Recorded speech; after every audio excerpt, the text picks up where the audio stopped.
पण एक गाणं आहे बघा, खूप जुनं गाणं आहे.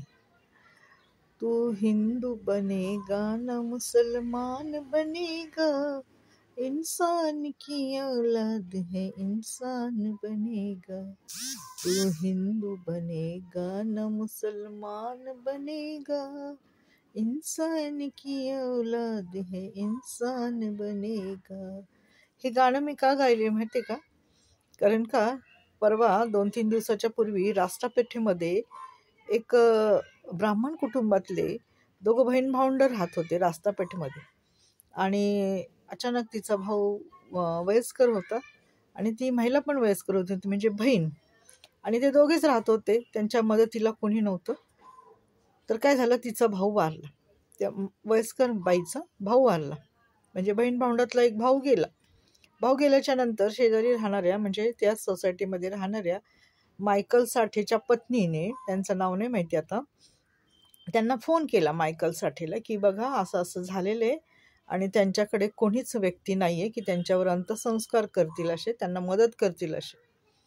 तर मायकल साठेने काय केलं, त्यांचा मित्र म्हणजे त्यांच्या ओळखीचे होते जावेद खान, जावेद खानला फोन केला. जावेद खान आले, त्यांनी ती बॉडी ससूनला नेली, त्या महिलेला पण आधार दिला आणि वैकुंठ स्मशानभूमीत नेऊन त्यांच्यावर हिंदू पद्धतीने, अत्यंत चांगल्या पद्धतीने, म्हणजे नातेवाईक पण करणार नाहीत इतक्या छान पद्धतीने त्यांनी त्या व्यक्तीवर अंत्यसंस्कार केले.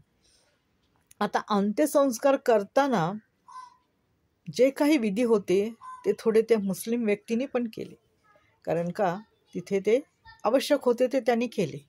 आणि नंतर त्याने, त्या जावेद खानने त्याच्या बहिणीच्या खांद्यावर मटकं दिलं आणि मटकं तिला घेऊन चालण्याची ताकद पण नव्हती बरं का त्या स्त्रीला, म्हणजे त्याच्या बहिणीला.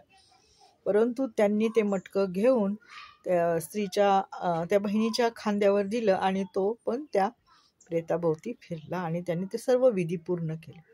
मी हे गाणं आधी बोलले कारण का माणसाचा माणुसकी हा धर्म. आणि जावेद खान म्हणाले की रमजानच्या महिन्यात हे पवित्र कार्य माझ्या हातून झालं, ह्याच्यासारखं मोठं काम ते परमेश्वराने माझ्याकडून करून घेतलं.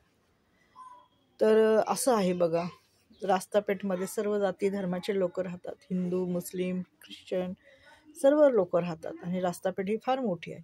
परंतु त्यांनी जे दाखवलं, व्हिडिओ दाखवला, टाकतात हे लोक व्हिडिओ त्यांच्याबद्दल आणि सांगतात आहे की 1 आठवड्यापूर्वी आपल्या इथं फार हिंसा भडकली होती जातीमध्ये, नाही का. परंतु हे जे आहे ना, 2-3 दिवसापूर्वी जे काम झालेलं आहे ना, ते एक फार मोठं आहे, तरुणांसमोर घेण्यासारखं आहे की बघा, जातीपातीच्या पलीकडे पण माणुसकी ही फार मोठी आहे. कोण म्हटलं का की नाही ह्या जातीचा तो त्या जातीचा, नाही. प्रथम माणूस आणि माणुसकी ह्या 2च गोष्टी त्यांनी ठेवल्या आणि त्या स्त्रीला, म्हणजे त्याच्या बहिणीला सर्व आधार देऊन भावाचे अंत्यसंस्कार करण्यात आले. आणि त्यांनी तो व्हिडिओ पण टाकला आहे वैकुंठ स्मशानभूमीत, की त्यांनी कसं ते प्रेताला अग्नी दिला, कसं ते प्रेतावर अंतिम संस्कार केले. मला तो खूप आवडला, कारण का बघा, ज्याचं कोणी नसतं त्याचं देव असतं, एवढं मात्र खरं आहे. ओके. काही लेकरं असून पण आई वडिलांना अग्नी द्यायला येत नाहीत आणि म्हणतात जाऊ दे, बरं झालं मेली, काय केलं तिने आमच्यासाठी. ओके. आणि काही लेकरं असे बोलतात की मरत का नाही, काय आहे आमच्या आयुष्यात हिचं काम, असं घाणेरडं पण बोलतात. त्यामुळं त्यांच्यासाठी हा एक फार मोठा हे आहे की अनुभव आहे आणि त्यांना एक चपराक आहे की बघा, ज्याचं कोणी नसतं ना, मेल्यानंतर तुम्ही विचारू नका, विचारू काही नाही हो. कोणी येतं आणि कोणी अंत्यसंस्कार करतं, ज्याच्या नशिबात असेल त्याच्या. पोटची नसती घ्यायलाच असतात, बाकी काही नसतात, माहिती आहे का.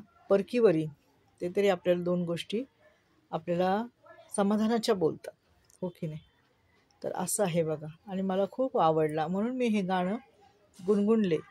तू हिंदू बनेगा ना मुसलमान बनेगा, इंसान की औलाद है इंसान बनेगा.